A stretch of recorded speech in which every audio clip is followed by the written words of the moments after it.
Hello, everybody! You're listening to Accounting Makes Sense, an MJ the Tutor podcast, and I'm your host, MJ. In this podcast, we are focused on helping accounting students all over the world by offering a quick warm-up on various accounting and business topics, hoping to generate bigger discussions and conversations around them. If you are a CIMA case study student, then this episode is for you. For this episode, we're going to look at a couple of initial thoughts or tidbits on the SCS pre-seed material for the May 2023 exam session. This is a similar episode format to the ones I did last year as well as last February 2023, where I talk about some key points raised from the pre-seed. Anyway, I hope you guys gain some helpful insights from these episodes today to help you with your preparation. Again, I would just like to put out a disclaimer that these thoughts are simply my own opinion. You should not take these thoughts as the only important aspect of the pre-seed. There would be others. As you read through the pre-seed, you would also be able to glean for yourself other important factors to consider. My opinions here or my thoughts here are neither right nor wrong. They are simply here to offer help in analyzing situations as well as provide information from another angle. So as mentioned, our main reference for today is the May 2023 SCS pre-seed, which came out a few weeks ago. So I am actually expecting that a lot of you have already read through the pre-seed material and have already started your preparation, but I am still going to offer my 4 tidbits for today. You should take these tidbits as clues, for lack of a better word, clues into the world of the pre-seed company. Before we start off with the tidbit, a small backgrounder on this pre-seed material is to introduce the company. The company that we have for the May 2023 session is Daystruck, a quoted company offering logistics services in the fictitious country called Roundland. So let's start off with the tidbits. The first tidbit to share is on the focus of the company.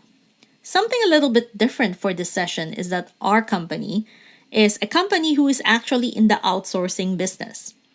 Most of the time, pre-seed companies are presented as companies that manufacture, design, and sell their own products directly to customers. In this particular session, Daystruck has some aspects of its business that are in the outsourcing business. There is the direct part of the business where Daystruck offers transportation for goods and services for customers. But the outsourcing side is offering warehouse services, inventory management services to customers as well. So you may ask, why is this highlighted? Why is this a showcase? I think it is a good idea to have an understanding of what it is to be a specialist in a field where companies outsource services to. So a bit of mouthful there. But yeah, think about it that as an outsourcer, Daystruck will need to showcase what its specialties are. They need to actually convince the customer why they are the best company for the job and why the company, the customer, should outsource that function to Daystruck. How will Daystruck actually be able to save money for that customer? There are different reasons why companies outsource, and you as the outsourcer or Daystruck as the outsourcer will need to figure out what these reasons are to be able to present Daystruck as the solution. The subject of outsourcing is really an interesting one. Most companies will outsource functions they deem to be not critical to their core competitive advantage.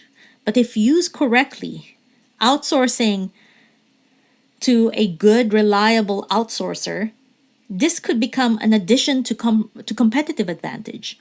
So that's our responsibility. At Daystruck, we need to showcase this, that we are helping companies in their strive for success, that we are offering our services as an addition to customers so that they can actually achieve their objectives and goals. The second tidbit relates to IT and the company operations, focusing on the network of employees and transportation. By the nature of the business, it is assumed that there is a high level of coordination needed to ensure we deliver products to customers at the right quantity and at the right time. There's some complexities in the deliveries at times, depending on the goods being delivered. Like, for example, if the goods are in liquid or powder form, the transportation used could be a tanker rather than your normal trucks. The packaging or storage of these goods also warrants some serious consideration. It is also mentioned that the company uses information technology, IT, a lot to help with the running of operations, be it inventory management or tracking trucks on the roads and where they are. IT also tracks driving hours for drivers, making sure they are not abusing those hours or overly tiring themselves when they are on the road, because this can lead to accidents. So as can be seen, IT is used for performance measurements, compliance to regulation, monitoring and tracking of goods being delivered, customer satisfaction, etc. So having a heavy reliance on IT would mean that our IT system should be kept top-notch and that we can't have downtime on these IT systems. The third tidbit is a mention of ESG focus. On the risk page, it actually mentions that the government has announced its desire to be carbon emission free by 2052. As a company, Daystruck has pledged to offer its services using sustainable strategies, but nothing specific is mentioned with regards to how they're going to do this or to go about it. So at the exams, if you are ever presented with a question where there's a choice or option for green solution to issues or challenges, you should talk about these key points about the government and about Daystruck. Additionally, if there are problems with options being non-environmentally friendly, you should be able to point this out in your answers. The trend of the world nowadays is that more and more consumers are aware and support companies that are eco-friendly. So it doesn't really hurt for Daystruck to be known to focus on being environmentally friendly, to opt for environmentally friendly choices. There are also the trucks to talk about that Daystruck owns. We don't know if all of these trucks are electric or fueled. The likelihood is that they are, for the most part, fueled trucks, which is not, the most environmentally friendly choice at this stage. But for Daystruck to actually replace all these trucks to electric is a big undertaking that ultimately will need big investment. So just a food for thought on that one. The last tidbit to share is the one on automation. If you've read right through the pre-scene material, this is the second to the last article of the pre-scene where they speak of Daystruck automating container terminals at their inland ports. Automation is always a big sign that the company embraces technology. Instead of being fearful of using technology to improve the services it offers, the company embraces and uses technology as a tool to enhance the services or improve the processes. This is the good side of automation. But as we know, automation also brings about a negative side, where people get threatened that they may lose their jobs and that kind of thing, that they may be replaced by robots. So being employee heavy, I'd say Daystruck as a company needs to be careful when it makes decisions about automation, that they do not forget what to do with the affected employees.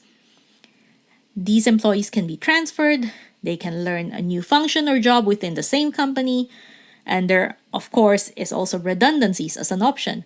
Redundancy should always be a last resort, and even then, when you make that decision, we need to ensure we're treating the employees properly when they are being made redundant. And that's it for this episode. I hope you were able to glean the same tidbits from the pre-scene as I did, maybe even more. Keep on reading that pre-scene to gain a better understanding of the scenario. As always, I thank you for listening to Accounting Makes Sense. I'm your host, MJ the Tutor. If you're keen to connect to be updated with the arrival of the next episode of this podcast or find CIMA resources online, please head on over to my website, www.mjthetutor.com. You can also hit subscribe on whichever platform you are using to listen to this podcast. If you want to connect on social media, I'm on Facebook, Twitter, and Instagram under the name MJ the Tutor. So I hope to see you again next time. Ciao for now!